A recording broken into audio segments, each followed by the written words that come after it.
انا ما كنتش بتمنى حاجه من ربنا غير ان عيسى واختها بس يعني حتى يعني ما كنتش عايزه اي حاجه تانية. عمري ما تمنيت حاجه من ربنا غير ان ولادي يفضلوا موجودين بكل الحاجات الجميله اللي احنا كنا عايشينها معاهم، راضيين بكل حياتنا وكل حياتنا راضيين بيها وجميله وبركه ربنا موجوده.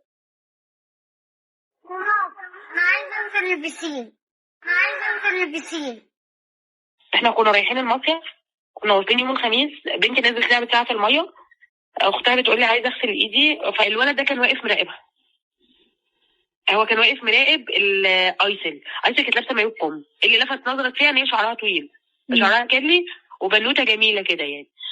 ايسل بتنط، انا خدت اختها في الوقت ده، اديت عارفه انت كانك بتقفلي باب اوضه واديتي ظهرك، صاحبتها بتقول لها اطلعي سوسو وبنتي طالعه ميته تماما ما فيهاش نفس.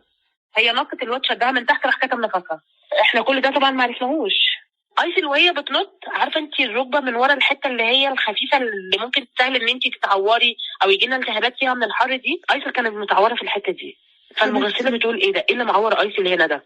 وكده النيابه سمع الكلمه قال ايه، قال لي سيبيها يا ساميه استني، حطها على الترولي تاني. راح الدكتور كشف قال له اكشف تاني. نمي عين ايسل، راح شفايفها في زرقان، لقوا في عند شفايفها زرقان. طبعا الشرطه جابت العيال كلهم، العيال كانوا مشوا، رجعوهم من عند الطب العالمي ومسكوا الولد ومامته. فراحوا مرجعينهم، طبعا حبسوا كل واحد في مكان لحد ما اعترفوا كلهم، راحوا معترفين على الولد. يعني في واحده اهي ماتت بسبب زي حوار زي اللي لسه حاصل، اللي هي بسبب تعدي ماتت. في طفله ماتت بسبب ايه؟ بسبب التحدي. كان بقى طفل بقى هيحصل له زي اللي بيحصل ده، وهنفضل كلنا ايه اللي هو عشان هو قانون خلاص، هي دي اقصى عقوبه. ما هو ربنا قال من قتل يقتل، ما قالش اقصى عقوبه ولا قال له عقوبه، صح؟ عارفه انت، عارفه الحياه المكتمله بولادك، ان انت كل الحاجات الجميله موجوده وفجاه كل الحاجات راحت عشان واحده مش فاضيه تربي ابنها. انت عارفه ايس البنت دي اكتر حاجه قهرتني ايه؟ ورب الكعبه وحياه ولادي وربنا شاهد، الاذى اللي حصل ايس لها. كانت عارفه السلام بالايد، عارفه ما ينفعش حد حاجه اسمها حد يبوسني او حد ان انا اقعد جنبه الزق فيه.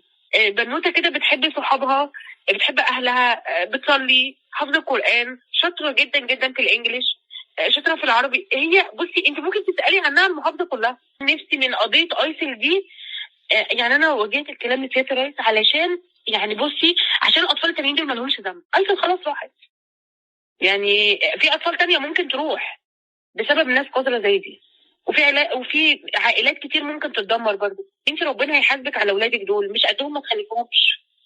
هي الفكره مش فكره ان انا اخلف وارمي، ربنا هيحاسبك. انت دمرتي عيله تانية، يعني ما كانش، يعني كان كل هدفها في الحياه تعيش مع اولادها وبس.